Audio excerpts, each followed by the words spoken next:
And we are going to continue our show right now, and we're going to bring to the stage our friend, Mr. Paul, Candice.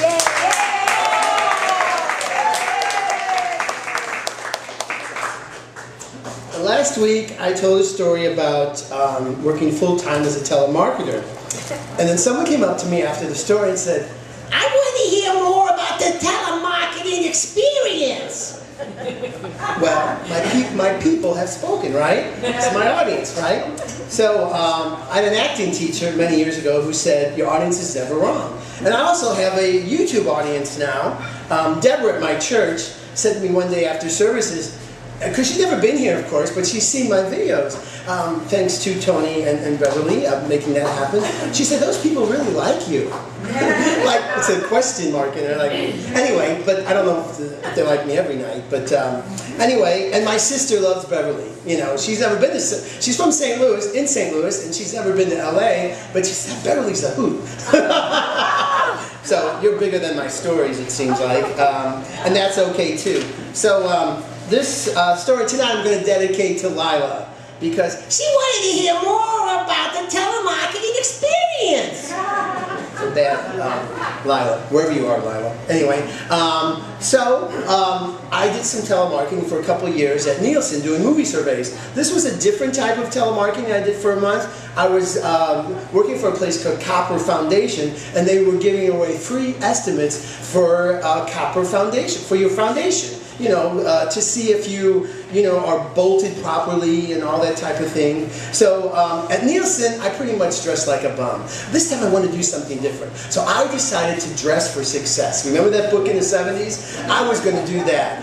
But in telemarketing, why not? You know, I was going to try it. You know, my mom always said, you know, you get out of life what you put into it. So I was going to put the best I could into this job as a telemarketer. So I wore collared shirts every day. I always had a collared shirt on, sometimes even a suit jacket. I never wore jeans, which I wore at Nielsen all the time. Never wore sneakers. I wore good shoes. And sometimes even a suit coat or a jacket. So all of a sudden, you know, I come to, now imagine if you don't know me, I'm coming to work and I'm sitting in a cubicle and I go right to work. So I'm new. They don't really know me. So I got the nickname as Casanova. Now, the first thing I thought, well, there goes my reputation. You know? Ladies and gentlemen, I'm anything from a Casanova. If you don't know what Casanova really means, you're a womanizer. So basically, that's what I looked like, because they didn't know me. Then as they got to know me, it morphed into the professor. Now, I always carry the briefcase with me, because I wear a lot of hats. I'm a declutterer. I do shows on Sunday nights at an improv club, you know, and I had this, and I'm also an apartment manager. So I have all these different things I carry with. So now I morphed into the professor, which, little did I know I had a professorial look. I never can say that word, so this is my chance. Having fun with being professorial. And then, as they got to know me even further, it went to Mr. Howe then. And now, if you don't know Mr. Howe, that's Gilligan's Island, so an eccentric goofball, basically, is what they eventually pegged me, you know, for. And here's the secret behind our company there that I'm going to share with you tonight. That the emphasis was to get a free estimate, you know, for your foundation, because you wanted to know if your house was bolted properly. It was up to code. You know, that was the big thing. Is your house up to code? Now the code is, now a couple of years ago it was changed. It had always been, for many years, all four corners needed to be bolted. But now the new code is every 4 feet. So what happens when the city comes and finds out that you're not bolted properly?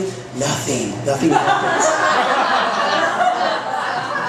You just get to know that the city says you're not bolted properly, you know, or you're not up to code. There's no fines, no nothing, but we don't tell them that. And what we do tell them is that it'll lower your insurance rate, whatever. And if an earthquake comes, less will shake, basically. Anyway, so that's the big secret. And you know, I want to say, you know, at Nielsen, I was one of the top survey getters. You know, I was good at, and we weren't selling anything, but we were taking your time to do the survey, right?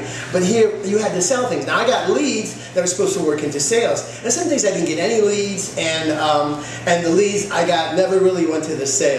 They got the free estimate and they found out, oh, I guess I'm up to code, or whatever, you know, however the story went, you know. But I was let go after a month because I didn't have enough sales. So, you know, so actually, this job at Copper Foundation actually ruined my reputation as a telemarketer because I got let go, you know, and you would think, well, that's it. you know, I can't get a recommendation from these people. But no, you know what they did? They called me like 4 hours later and said, we'd like to give you a recommendation. They said it really meant a lot to us that you were on time every day.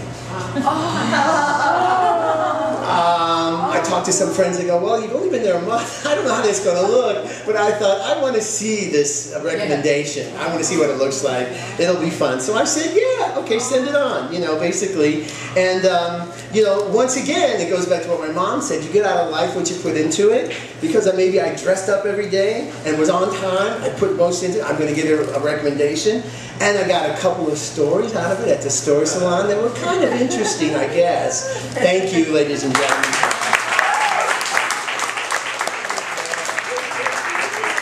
Casanova Candice, ladies and gentlemen. There he is. Right there. Paul, I got news for you. Your reputation was ruined when you took the job of telemarketing. We have a picture right here. See, here's Paul right up the top here. And he's talking to this lady, and she's going, but I don't want to buy any monkeys. All of Paul's people selling Gene Stapleton and All the Family, and all of them.